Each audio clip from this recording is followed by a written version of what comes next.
Hi guys, ഇന്നിവിടെ ഒരു മുട്ടക്കറിയും അതുപോലെ തന്നെ ഒരു ബീൻസും ക്യാരറ്റും ഉപ്പേരിയാണ് കേട്ടോ തയ്യാറാക്കാൻ പോണേ. അപ്പോൾ ആദ്യം തന്നെ നമുക്ക് മുട്ടക്കറി എങ്ങനെ തയ്യാറാക്കണേ നോക്കാം. അപ്പോൾ അതിനായിട്ട് ഓയിലൊന്ന് ചൂടായി വന്നതിന് ശേഷം സവാള ഇട്ട് കൊടുക്കുക. സവാളയിൽ ഉപ്പും കൂടി ചേർത്തിട്ട് നല്ല പോലെ ഒന്ന് വഴറ്റിയെടുക്കുക കേട്ടോ. പിന്നെ ഈ കറി നമുക്ക് നൂലപ്പത്തിനായാലും അതുപോലെ തന്നെ ചപ്പാത്തിക്കായാലും പത്തിരിക്കായാലും നല്ലൊരു കോമ്പിനേഷനാണ് കേട്ടോ. അപ്പോൾ സവാളൊക്കെ നല്ല പോലെ ഒന്ന് വഴണ്ടി വന്നതിന് ശേഷം നമുക്ക് അതിലേക്ക് ഇഞ്ചി, വെളുത്തുള്ളി അതുപോലെ തന്നെ പച്ചമുളക് എന്നിവ ചേർത്ത് നല്ല പോലെ ഒന്ന് മിക്സ് ചെയ്തെടുക്കുക കേട്ടോ. അപ്പോൾ അതും നല്ല പോലെ ഒന്ന് വഴണ്ടി വന്നതിന് ശേഷം നമുക്ക് മഞ്ഞൾപ്പൊടി ആഡ് ചെയ്ത് കൊടുക്കാം കേട്ടോ. പിന്നെ മുളക് പൊടിയും കൂടി ആഡ് ചെയ്ത് കൊടുക്കാം കേട്ടോ. മുളക് പൊടി കുറച്ച് മാത്രം ആഡ് ചെയ്താൽ മതി. കാരണം ഈ കറിയിൽ കൂടുതൽ ടേസ്റ്റ് വേണ്ടത് പച്ചമുളകിൻ്റെ ആണ്. അപ്പോൾ പച്ചമുളക് ഇത്തിരി കൂടുതൽ എടുക്കുക. അപ്പോൾ അതെല്ലാം നല്ലപോലെ വഴണ്ടി വന്നതിന് ശേഷം നമുക്ക് അതിലേക്ക് തക്കാളി ആഡ് ചെയ്ത് കൊടുക്കുക കേട്ടോ. എല്ലാം നല്ലപോലെ ഒന്ന് മിക്സ് ചെയ്തെടുക്കുക.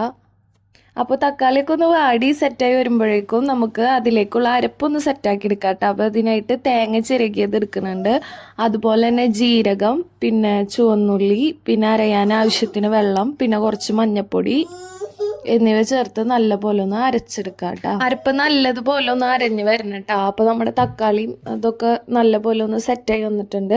അപ്പോൾ അതിനുശേഷം നമ്മുടെ അരപ്പ് അതിലേക്ക് ഒഴിച്ചു കൊടുക്കുക. എന്നിട്ട് എല്ലാം കൂടെ നല്ലപോലെ ഒന്ന് മിക്സ് ചെയ്തെടുക്കുക കേട്ടോ. അപ്പോൾ അരപ്പ് ചേർത്തതിന് ശേഷം ചെറിയൊരു തിള വരുമ്പോൾ നമ്മൾ പുഴുങ്ങിയ മുട്ട കറിയിൽ ആഡ് ചെയ്ത് കൊടുക്കുക. എന്നിട്ട് ജസ്റ്റ് ഒന്ന് മിക്സ് ചെയ്തെടുക്കുക. മുട്ട ആഡ് ചെയ്തതിനു ശേഷം ഇതുപോലെ വേണം കേട്ടോ ഒന്ന് മിക്സ് ചെയ്തെടുക്കാൻ വേണ്ടിയിട്ട്. അപ്പോൾ നമ്മുടെ മുട്ടക്കറി ഇവിടെ തയ്യാറായിട്ടുണ്ട്. അപ്പോൾ ലാസ്റ്റായിട്ട് കുറച്ച് മല്ലിയിലയും കൂടിയും ആഡ് ചെയ്ത് കൊടുക്കുക കേട്ടോ.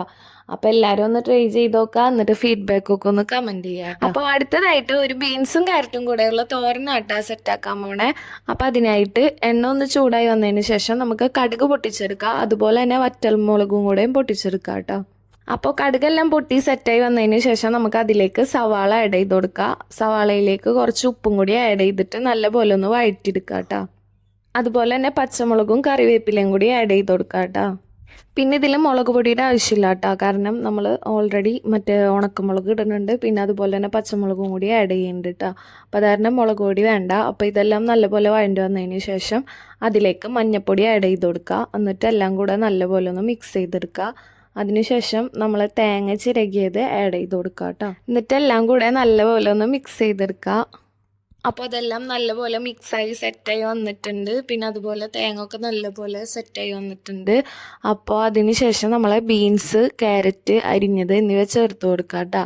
എന്നിട്ട് എല്ലാം കൂടെ നല്ലപോലെ ഒന്ന് മിക്സ് ചെയ്തെടുക്കുക. എന്നിട്ട് ജസ്റ്റ് ഒന്ന് അത് മൂടി വെച്ച് വേവിച്ചെടുക്കുക. അപ്പോൾ ഒരു 15 മിനിറ്റൊക്കെ ആയപ്പോഴത്തേനും നമുക്ക് നല്ലപോലെ വെന്ത് സെറ്റായി കിട്ടിയിട്ടുണ്ട്. അപ്പോൾ നമ്മുടെ തോരനും ഇവിടെ സെറ്റായി വന്നിട്ടുണ്ട്. അപ്പോൾ എല്ലാവരും ഒന്ന് ട്രൈ ചെയ്ത് നോക്കുക. എന്നിട്ട് ഫീഡ്ബാക്കൊക്കെ ഒന്ന് കമൻറ്റ് ചെയ്യുക കേട്ടോ. പിന്നെ ആദ്യമായിട്ടാണ് എൻ്റെ ചാനൽ കാണുന്നതെന്ന് വെച്ചാൽ നിങ്ങൾ എന്തായാലും സബ്സ്ക്രൈബ് ചെയ്യുക. അതുപോലെ തന്നെ ഫ്രണ്ട്സിനൊക്കെ ഒന്ന് ജസ്റ്റ് ഷെയർ ചെയ്ത് കൊടുക്കുക. അപ്പോൾ ഇത്രയുള്ളൂ. Thanks for watching.